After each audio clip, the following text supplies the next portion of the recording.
So there's a midrash on the Mount Sinai moment, playing on the word kolot. The kolot is voices, it's votes, it's thunder. So there's thunder happening all around the mountain in this dramatic scene. And the question is asked about this word kolot and what that means.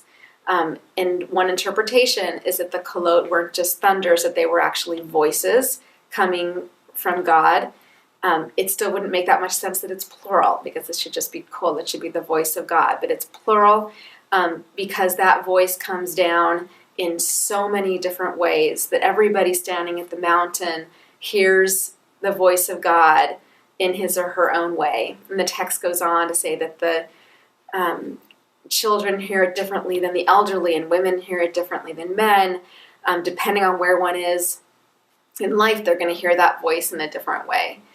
That text has been so central for me. It was actually the text that we used at my rabbinic graduation on the Bima, and it has been so central in the work that I do with students because they so often don't own it. This is somebody else's tradition. This is someone else out there is the one who owns Judaism, whoever they are, because they live in Israel, because they speak Hebrew, because they went to day school, because the list goes on and on. There's always somebody else, and Jews are famous for doing this to ourselves. There's always someone else who's the authentic Jew.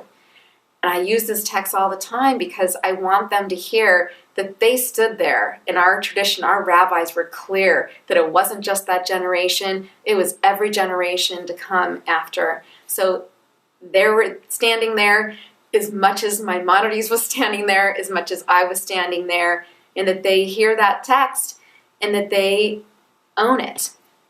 That however they hear whatever that divine voice is in their lives, they are not outside, standing outside, looking in.